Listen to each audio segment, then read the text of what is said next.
Football বিশ্বের সবচেয়ে একক মর্যাদাপূর্ণ পুরস্কার গোল্ডেন বল। কার হাতে উঠবে এই সোনালী ট্রফি তা নিয়ে চলছে অনেক জল্পনা কল্পনা, অনেক হিসেব নিকেশ। যেহেতু শুরু হয়ে গিয়েছে ফুটবল বিশ্বকাপ, তাই এখন কোটি টাকার প্রশ্ন, কে হবেন এবারের বিশ্বসেরা। এই মুহূর্তে রেসের বাজির ঘোড়া স্পেনের 18 বছর বয়সী বিস্ময় বালক লামিনে ইয়ামাল, যার আছে লা লিগার সাম্প্রতিক আগুনে ফর্ম আর জাতীয় দলে এক হাতে ম্যাচ জেতানোর অতিমানবীয় ক্ষমতা, যা দল হিসেবে পাওয়ার হাউস স্পেনকে যোগাচ্ছে বাড়তি অক্সিজেন। চোট যদি বাধা না হয়, তবে এই তরুণ রাজপুত্রের চোরাই ওঠা স্রেফ সময়ের ব্যাপার।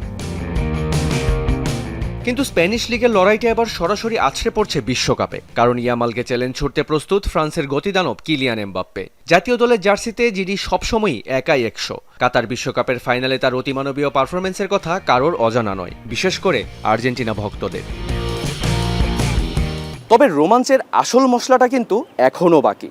বয়স যে স্রেফ একটি সংখ্যা তা প্রমাণ করে বিশ্ব ফুটবলকে রীতিমতো শাসন করে যাচ্ছেন দুই অতিমানব, 38 বছরের লিওনেল মেসি এবং 41 বছরের ক্রিস্টিয়ানো রোনালদো। বিশ্ব ফুটবলে যাদের প্রতিদ্বন্দ্বী তারা কেবল নিজেরাই। আমেরিকার মাটিতে নিয়মিত গোল উৎসব করে দুর্দান্ত ফর্মে বিশ্বকাপে এসেছেন ডিফেন্ডিং চ্যাম্পিয়নদের অধিনায়ক লিওনেল মেসি। LM10-এর মায়ামিতে আসার পরই দলটির আমূল পরিবর্তন চোখে পড়ার মতো। পয়েন্ট টেবিলের তলানিতে ঢুকতে থাকা দলটি এখন পাচ্ছে শিরোপার স্বাদ। কাতার বিশ্বকাপেও নিজের জাত চিনিয়েছেন লিও, যে কারণে গোল্ডেন বলটা উঠেছিল এই ফুটবল জাদুকরের হাতেই। অন্যদিকে পর্তুগাল শিবিরে আজও CR7-এর কোনো বিকল্প তৈরি হয়নি। আল নাসেরের জার্সিতে দারুণ এক মৌসুম পার করেছেন ক্রিস্টিয়ানো রোনালদো। শুধু তাই নয়, জিতেছেন সৌদি প্রো লিগের শিরোপা।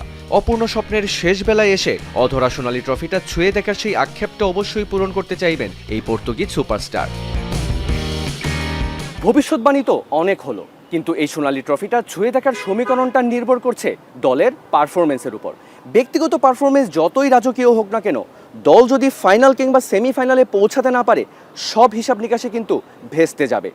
তাই এই গোল্ডেন বলটা কার হাতে উঠছে সেই উত্তরটা কিন্তু সময়ই বলে দেবে। রিয়ান রাফতি, যমুনা স্পোর্টস।